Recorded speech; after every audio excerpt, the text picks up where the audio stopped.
Vous nous invitez tous les deux à agir pour généraliser les aménagements favorables à la santé. Je vous propose donc d'entendre le témoignage d'une collectivité qui s'est justement déjà engagée dans l'action, une collectivité bretonne. C'est Redon Agglomération qui a été sollicitée pour partager avec nous le cheminement qui a été le sien dans cette prise en compte des enjeux de santé dans ses projets d'aménagement. Et pour ce témoignage, je vous propose d'accueillir Yvette Hannet. Vous êtes vice-présidente déléguée Petite Enfance Santé Sociale à Redon Agglomération et maire de Saint-Vincent-sur-Oust. Et vous êtes accompagnée par Pauline Lannoy-Suida, directrice Petite Enfance Santé Sociale à Redon Agglomération également. Et il me semble que le résultat de votre cheminement sur la question qui nous intéresse aujourd'hui vous a conduit au cœur d'un grand projet d'aménagement.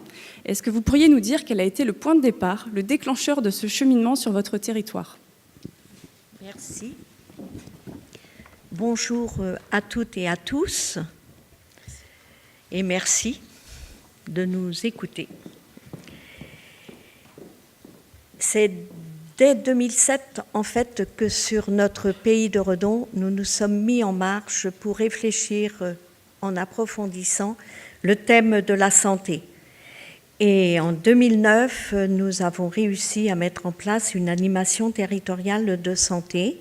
Ceci grâce, bien sûr, aux partenaires ARS Région Bretagne et pour nous, Pays de Redon, la mutuelle des Pays de Vilaine. Un diagnostic a été effectué dès le départ et sur la santé avec l'ORSB, un diagnostic vraiment très approfondi. Il n'y en avait pas eu auparavant sur le territoire. Et ce diagnostic a montré que notre pays méritait qu'on se penche vraiment sur la question. 4 thèmes ont été définis par rapport à ce diagnostic: conduite à risque, prévention du suicide, nutrition et accès aux droits.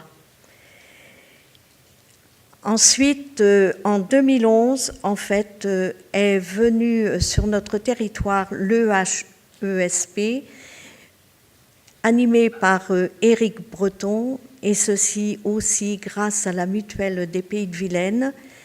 Et c'est tout naturellement que l'ATS a été partenariat de cette étude populationnelle sur les déterminants de la santé.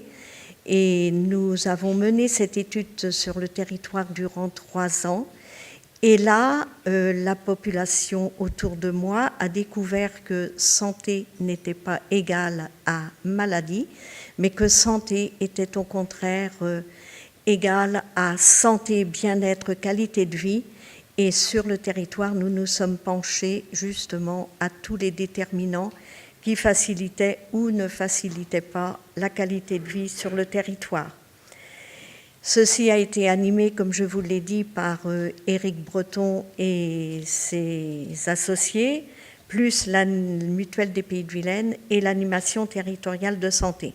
Et là, vraiment, comme je vous l'ai dit, ça a été une prise en considération des enjeux environnementaux. Ensuite, eh bien, nous avons parlé contrat local de santé, et ceci allait bien sûr dans le droit fil du programme régional Santé Bretagne. Et avec les 2 ARS, nous avons travaillé à la mise en place de notre contrat local de santé. Je dis bien les 2 agences régionales de santé, puisque notre territoire est sur 3 départements et 2 régions. Et nous avons travaillé main dans la main avec l'ARS Bretagne et l'ARS Pays de la Loire. Et en fait, ce CLS venait pour formaliser tout ce que nous avions compris, étudié auparavant et réfléchi également. Et notre CLS a été très sensible à tout ce que nous avions étudié, comme je vous l'ai dit, et surtout, ce que nous avons retenu, c'est qu'il fallait créer un environnement favorable à la santé et que tout pouvait en découler. 3 axes principaux ont été définis: prévention et promotion de la santé, avec un axe prioritaire sur l'enfance. Et nous avons bien sûr su dès le départ qu'il fallait toucher la population, mais dès son plus jeune âge. Et ensuite nous avions toujours l'axe conduite à risque et prévention du suicide, c'est très fort sur notre territoire, et l'accès aux droits. Le but, bien sûr, et l'objectif était de lutter contre les inégalités sociales et autres. Dans ce CLS, il nous a été préconisé également de mettre en place une assemblée pour que la population soit vraiment au cœur des réflexions, des études et des mises en place d'actions.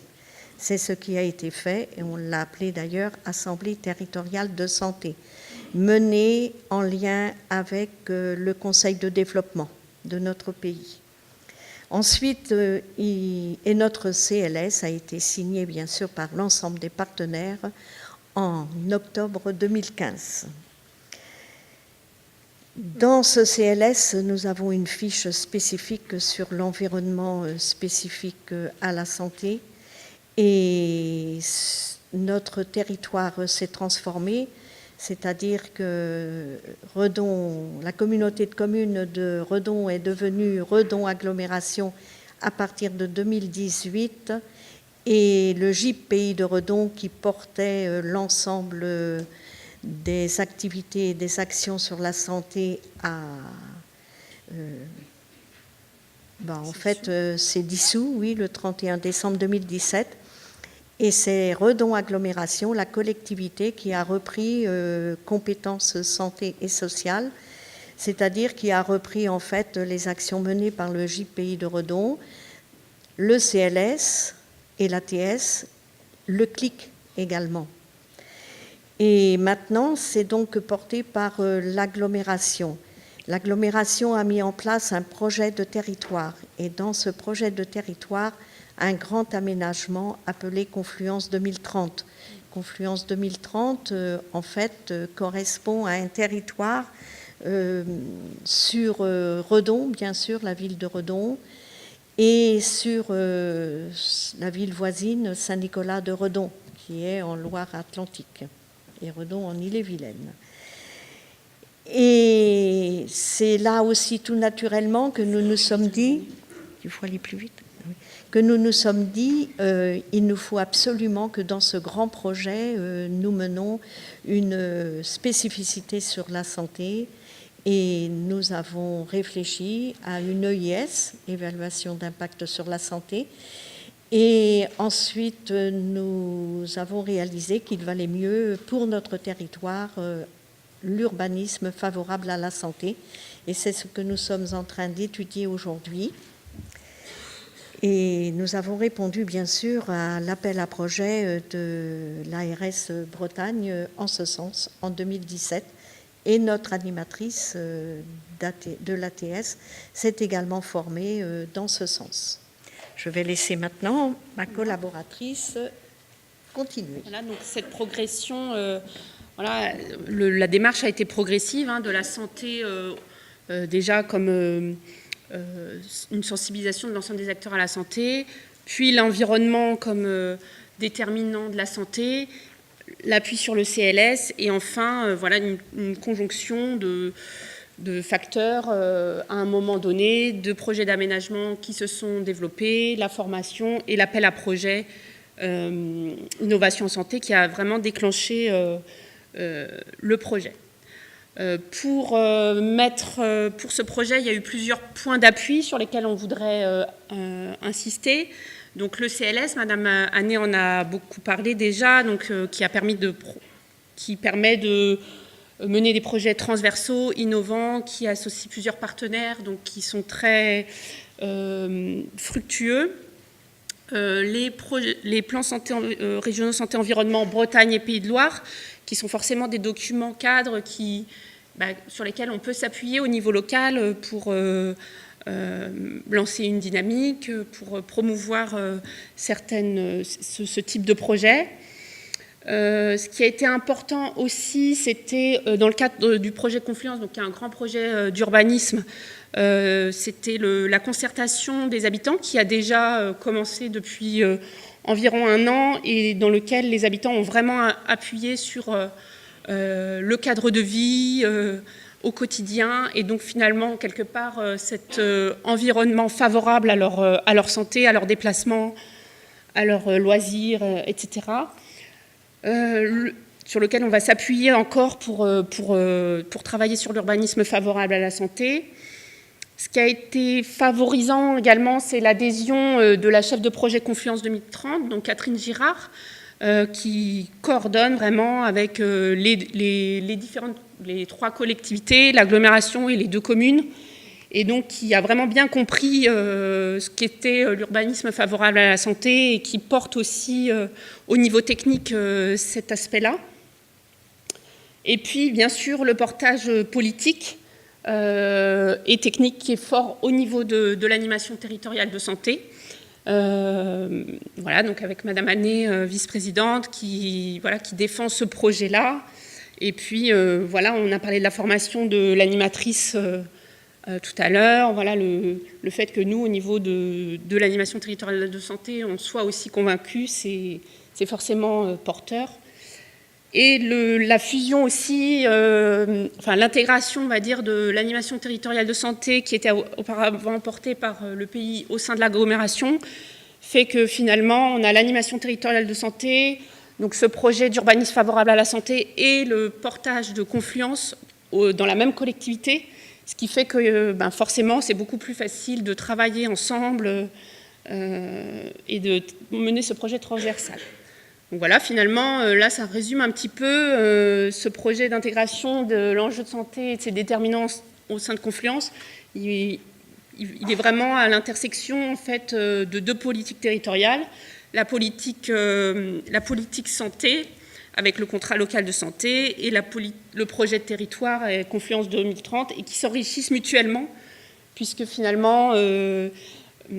ce projet va enrichir la démarche de concertation, approfondir certaines thématiques, renforcer aussi le caractère innovant du projet, et en même temps, ça fait évoluer, ce projet Confluence va faire évoluer aussi la vision des habitants de la santé pour aller justement vers cette plus grande popularisation de cet aspect environnemental de la santé, avec forcément des passerelles entre les politiques, pour les techniciens, pour les élus des communes rurales, qui ne sont pas forcément non plus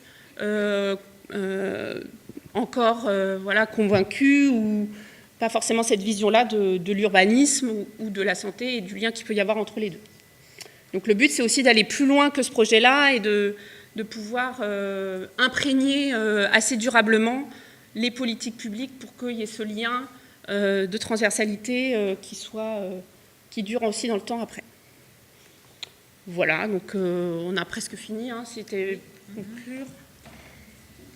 Donc pour conclure, cette action d'urbanisme favorable à la santé sur le projet d'aménagement que nous venons de vous décrire, peut se réaliser grâce aux états des lieux, diagnostics et concertation avec les institutionnels, mais également concertation avec la population, qui ont justement fait ressortir le besoin de travailler sur l'enjeu de santé-environnement.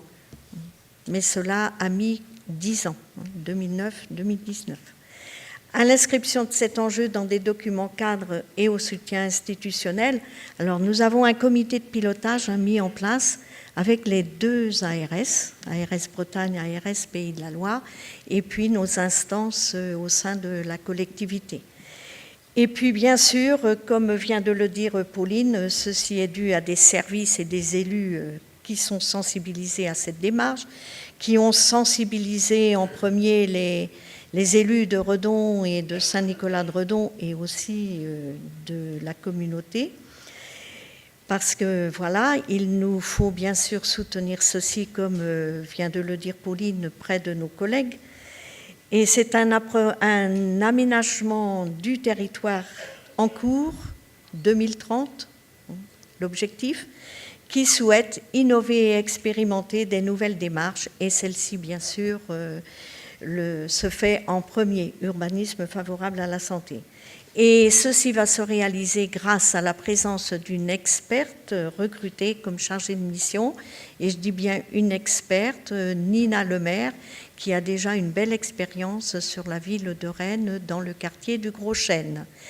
Et l'objectif Pauline l'a déjà dit, c'est bien sûr de travailler sur Confluence 2030 en premier, mais l'objectif, c'est de sensibiliser les 31 communes, les 31 maires, les élus de ces 31 communes pour que dans leur projet d'aménagement de bourg ou autre, ils pensent à l'urbanisme favorable à la santé. Merci mesdames pour ce témoignage. Ça nous a permis de voir votre cheminement.